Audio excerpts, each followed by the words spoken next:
Well, if there's one thing we haven't been short of, it's water. So I'm taking this down to the greenhouse to just do some watering down there. But I think today is the first dry day we've had in March so far. So I've got a few things to show you, and I've got some lovely blossom coming out on the fruit trees and some other bits and pieces we go through. So very much welcome to you for this, the March episode of A Year Gardening in 2024.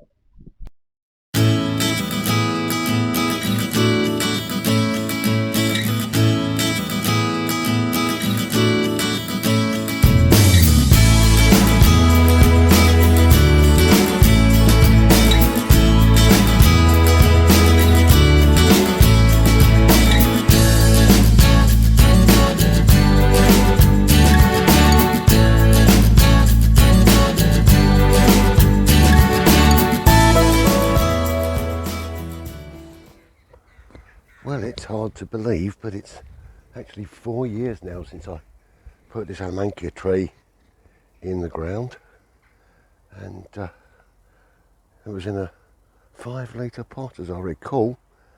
Very small, only came up around about 600-700 mil, and look at it now, well over 2 metres, getting on for 2.5 metres tall. Fantastic. And the leaves and buds are all going to be coming out on this very soon. It's going to look absolutely beautiful. Dutch iris is coming through underneath it. It's going to be a nice section of the garden. Let's go and have a look at the buds on some of the fruit trees. This is the Victoria plum, and it's got some lovely blossom coming on here. A couple are out in flower, and there's lots and lots of blossom. So hopefully we're going to see some nice fruit on here this year. The apple trees, this is just starting to bud out, and we've got some nice buds on here and on the pear tree as well. So fingers crossed for some nice fruit on these this year. And just behind me I have the blossom on the peach tree, which is absolutely gorgeous, and there's a lot of blossom on that, so hopefully we will see a lot of fruit coming on that this year as well.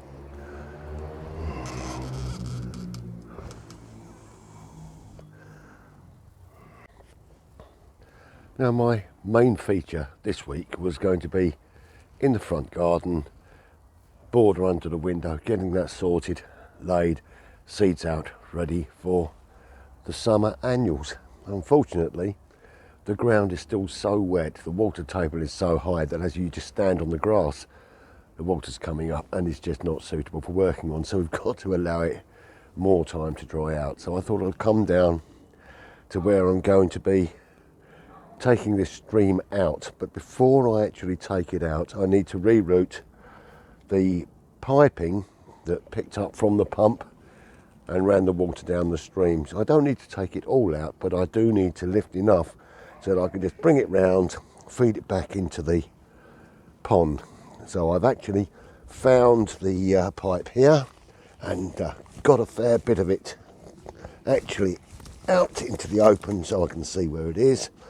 And my intention is just to cut that and then loop it back round here. So we can just take the saw, cut through the plastic piping there.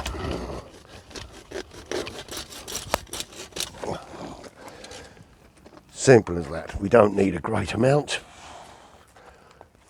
There. Pop that down here. Then I can just bring this around. Oh, lots and lots of tidying to do in here.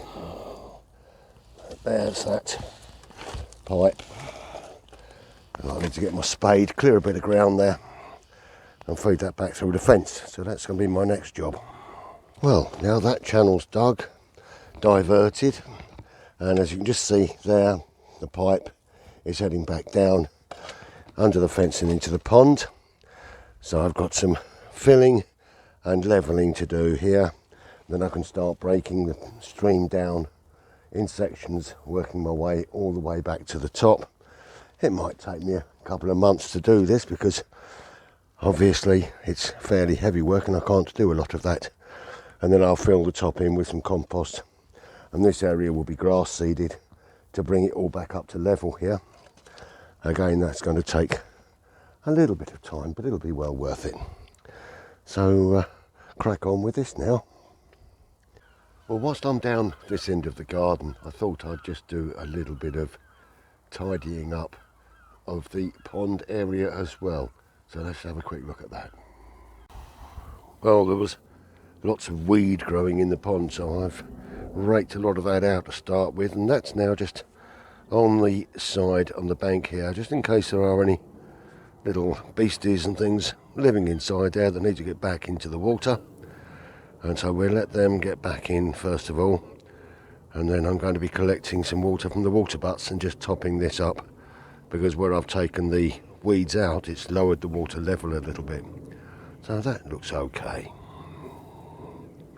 Well, I'm back down here at the stream, and a couple of days work. Well, as you know, I can only do 5-10 minutes at a time, and so I have to take my time doing this. But I've started off the filling in over the top here, and so I've been putting some broken rock and stone and things in the bottom to fill this up, give it a good drainage area, and then covering with compost. Then what I'm going to be doing is I'm going to be planting up this area with pollinating flowers, annuals, which will just give us a nice little border at the end of the grass here. This is still going to be built up and banked out to bring it up to a nice easy slope, so that when I've seeded with some more grass seed over the top here, it's going to be a nice gentle slope. It's going to take me a fair while to do this, but I'll have this done from the bridge down here in the next week or so, and then we get the top part done probably over the next month after that. 10-15 minutes a day is about all I can do these days, but living with this lung condition is something that I'm actually now living with and not letting it beat me. I'm working alongside it, and we're going to just see how things go. Well, I think that's almost it for today. Oh, I can see I've got some tulips coming out. That's nice. That'll be pleasant to see. Right, well, let's get ready to close up. Well, I've finally made a start on removing the stream, which is a very important part of the improvements of the garden, which is going to allow me to open up the area to get the electric scooter all the way down the garden, which will reduce the effort I have to make getting up and down the garden, which will give me more time to work in the garden, which is going to be fantastic. But as I said, that is going to take a little bit of time, but it's going to look fantastic when it's finished. Now, the front garden I'm going to get into as soon as all this awful wet weather has eased up. Again, today it's been raining hard, and I don't know when it's going to stop. Does anyone know when it's going to stop? But we need to get some drier weather so that we can work on that. Now, the excuse me, the main area of the garden only needs gentle maintenance now, because it's there, it's wonderful, it's perfect. But obviously the stream area is the area that's going to take a lot of work, and the raised beds, which I didn't use last year, I'm clearing those, tidying those, ready to use this year, so that we can get a much better food crop, because I'm sure you, like me, appreciate the price of food is going through the roof, and anything we can grow in our gardens is going to ease the household budget. So that's about it for this week. But something I'd like to share with you. Now, over the past few years, I've been working and thinking and changing my aspect on life. Now, I've always been a member of the church, and I've worked in a lay capacity in my local churches and done what I can. But in January this year, something changed. By the grace of God, I was ordained as a minister of the church in January of this year, and I can now in other ways share Christ's ministry with the people around me, which is a blessing. And so not only do I have the joy of my garden, I've got the joy of sharing God's word with those who live around me, which is absolutely wonderful. So that's it for today's show. Thank you ever so much for joining us, and I look forward to seeing you again next month.